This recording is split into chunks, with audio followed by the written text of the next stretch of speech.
sin temor, sin temor, tal y como somos nos amó.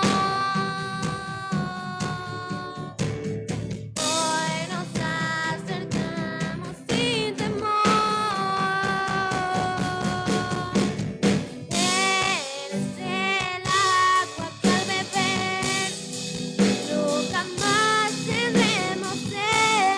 Jesucristo basta, Jesucristo basta. Castigo recibió, su herencia me entregó. Jesucristo basta, Jesucristo basta. Eres el agua que al beber jamás tendremos sed. Jesucristo basta, Jesucristo basta. Castigo recibió, su herencia me entregó. Jesucristo basta, Jesucristo basta.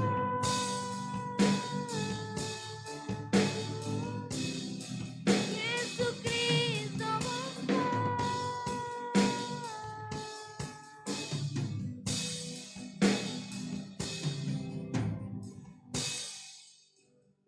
Un futuro,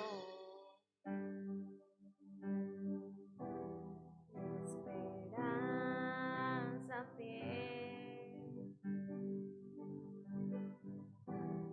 en su amor confiamos, hay descanso en él. Gracias, Señor, porque tú nos alcanzaste. Gracias porque podemos reconocer y saber que solamente nos bastas tú para poder seguir hacia adelante, para poder vivir, para tener todo lo necesario. Solamente haces falta tú, Señor. Gracias por estos momentos que nos das en tu presencia. Queremos seguirte entregando a ti la alabanza, la gloria, la honra y todo aquello que podamos aprender el día de hoy, que sea solamente para tu gloria. Gracias, Dios, por estos momentos. Amén.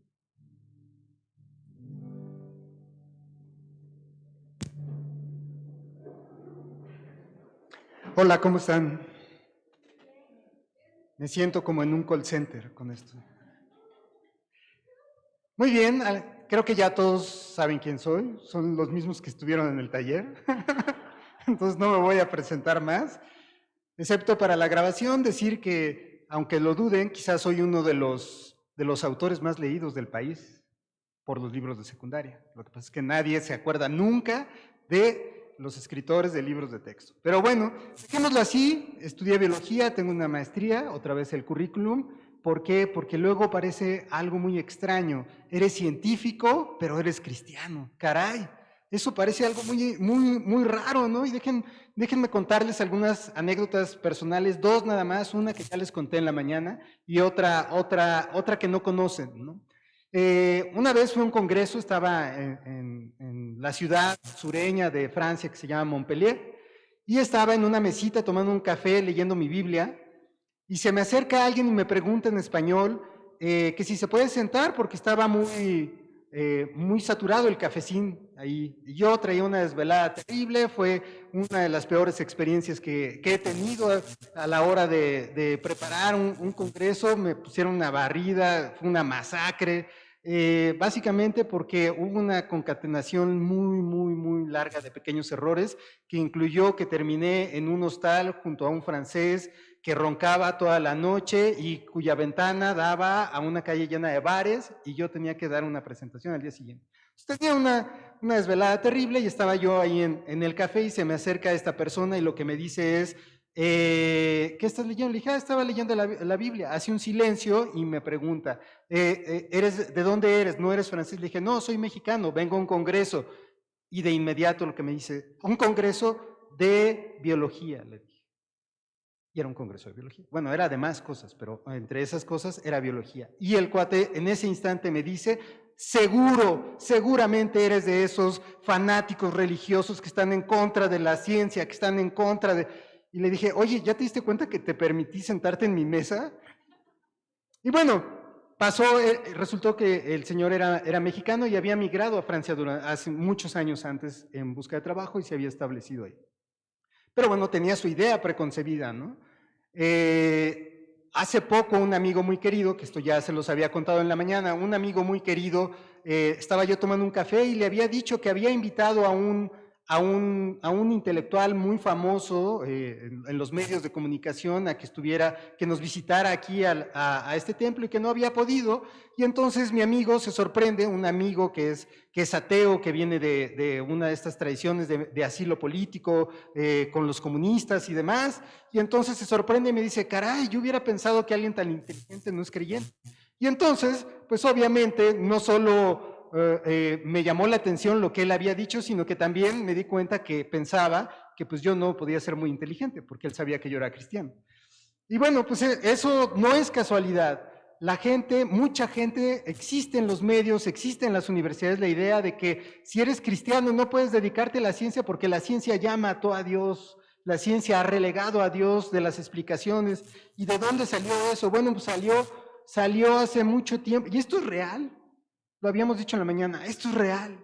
Por supuesto que no. Pero esta idea viene, al menos ya fuerte, asentada y como la conocemos en la actualidad, de un primo de Darwin, Francis Galton.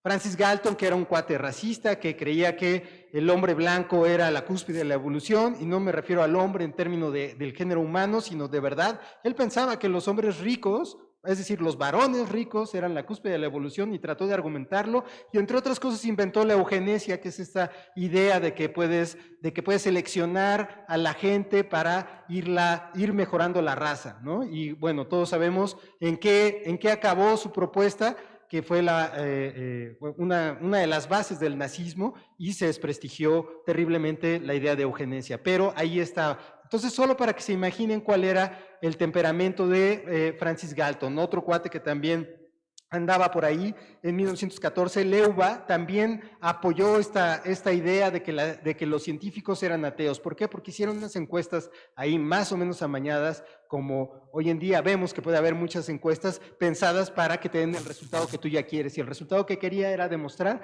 que los científicos eran básicamente ateos en su mayoría, y sí, le salía el resultado, pero esto no, cuando comparas estos resultados, esta idea o esta hipótesis con lo que realmente ha pasado a lo largo de la historia, resulta que es falso. ¿Por qué? Porque tenemos, por ejemplo, que si ustedes consultan, y espero que lo hagan, a un autor muy popular, o que muy popular en cuanto a apologética del cristianismo en el nivel cultural, sociológico y científico, que se llama Rodney Stark, no se les va a olvidar porque es el mismo apellido de Iron Man. Entonces, Rodney Stark, tiene varios libros, es un historiador de origen católico, y en uno de ellos, por ejemplo, esta famosa idea de la revolución científica, que algunos historiadores y filósofos de la ciencia dicen que no existió exactamente, porque una revolución es algo rápido, que transformante, y pues no puedes tener una revolución de 300 años, de 200 años, pero bueno, ahí está la idea de la revolución científica, y resulta que Robert Boyle, el de los suena como a cantante, pero no, es el científico de la teoría de los gases, pues era cristiano. Pero no solo eso, Tycho Brahe era cristiano, el famoso astrónomo que colaboró con Copérnico, y Copérnico era cristiano, y Giovanni Cassini, el que le dio nombre a la sonda espacial Cassini, pues era cristiano. Y René Descartes, no se diga, porque también era cristiano, y Gabriel Falopio, bueno, ya saben ustedes de qué es el señor Falopio, también era cristiano, un anatomista, y resulta que Fermat, el del teorema de Fermat también, y por supuesto Galileo, porque esa idea de que Galileo y la Iglesia Católica se odiaban a muerte, no es cierto. El Papa Urbano VIII y Galileo eran amigos desde la infancia. ¿sí? Como diría este rockero ahora llamado rockero conservador Alex Dora, se conocieron desde la prepa. Bueno, pues se conocieron desde la infancia, Urbano, y Galileo nunca fue a la cárcel. Hay un libro de un autor español que así se llama, Galileo no fue a la cárcel, donde habla precisamente también de los mitos alrededor de la ciencia y la iglesia, ¿no?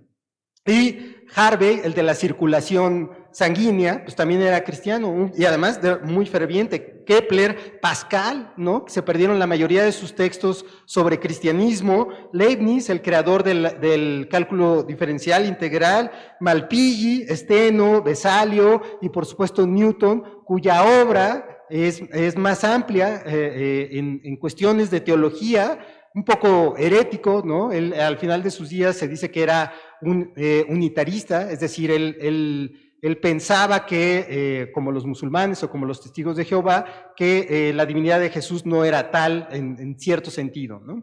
Entonces, bueno, pero su formación y todo fue completamente cristiana. Y como alguien tan cristiano, como el epítome, como el ejemplo de la ciencia, de las leyes naturales, resultó que era cristiano. Y bueno, pues eso a veces lo que nos dicen, bueno, es que eso fue en el pasado, porque la ciencia moderna se consolidó después de Newton, se consolida en el siglo XIX y en el siglo XX, y etcétera. Pues sí, pero no es tan cierto, porque resulta que en 1969 la Comisión Carnegie en Estados Unidos hace una encuesta a petición de la American Association for Advancement of Science, y resulta que el 67% de los científicos son creyentes, de alguna u otra forma. Y no solo eso, en el 2014, Elaine Howard Auckland, que acaba de sacar ahora en 2019 un libro que se llama Ciencia versus Religión, y que sería interesante que lo pescaran por ahí, pero en el 2014 hizo un estudio acerca también de las creencias de la comunidad científica y encontró algo muy interesante. El 75.6% de los científicos encuestados,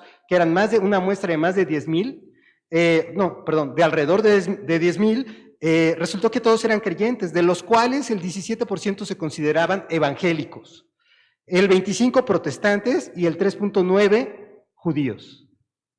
Es decir, había una gran proporción, 3/4 partes de los científicos encuestados, resulta que son creyentes.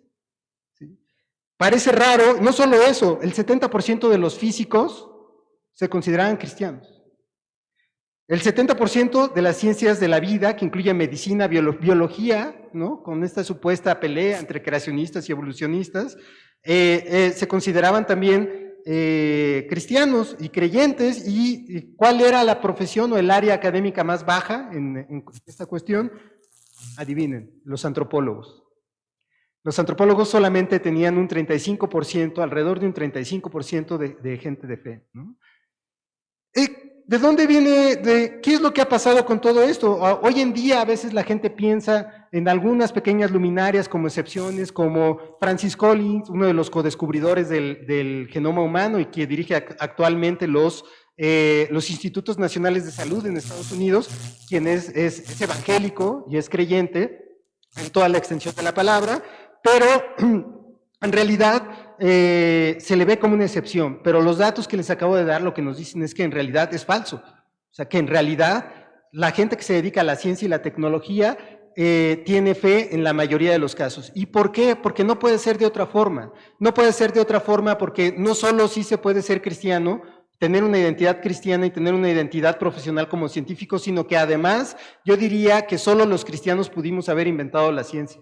Porque lo vimos con Génesis 1, la soberanía de Dios sobre la naturaleza, el orden que da lugar a la idea de leyes naturales como las expresa Newton, ¿no? Las leyes naturales que están ahí, se pensaba siempre que estaban las leyes de los hombres, las leyes divinas y las leyes de la naturaleza. ¿Por qué? Porque también, por ejemplo, Bacon propone la idea de que hay 3 ámbitos, el ámbito de la conciencia, el ámbito de la naturaleza y el ámbito de la escritura. Entonces, mucha gente en el origen de la ciencia moderna, cuando se acerca a estudiarla desde el punto de vista de la ciencia y sus aplicaciones tecnológicas, te estás acercando para comprender la creación de Dios.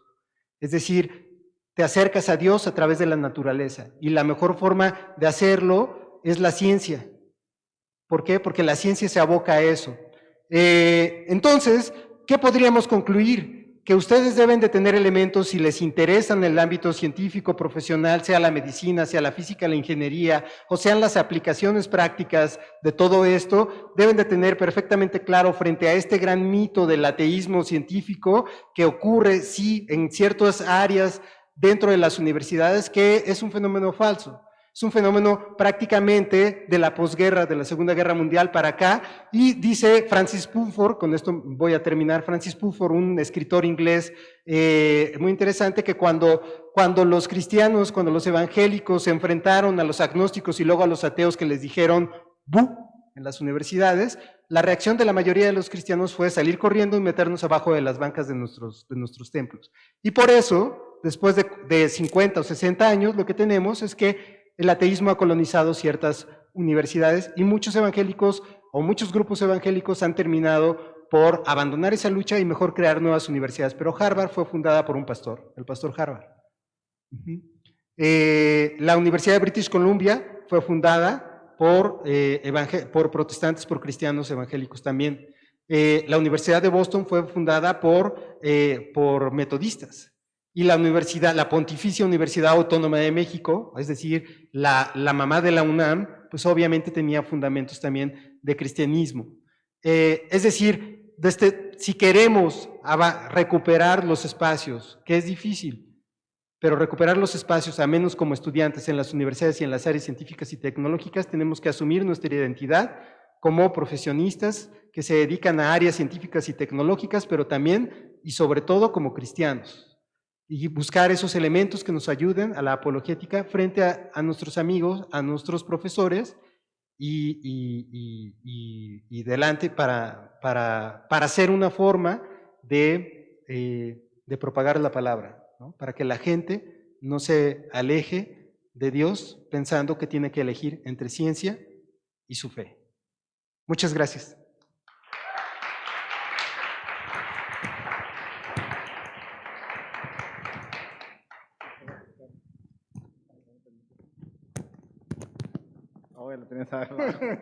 Bueno, pues damos muchas gracias en nombre de la iglesia, de los jóvenes y de todos, pues agradecemos tu tiempo y tu enfoque que nos estás dando de otro punto de vista y no pensar que solamente es ciencia o fe, ¿no? Muchas gracias y seguiremos investigando.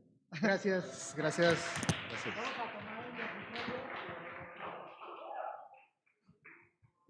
¿Te gustó? ¿Te gustó?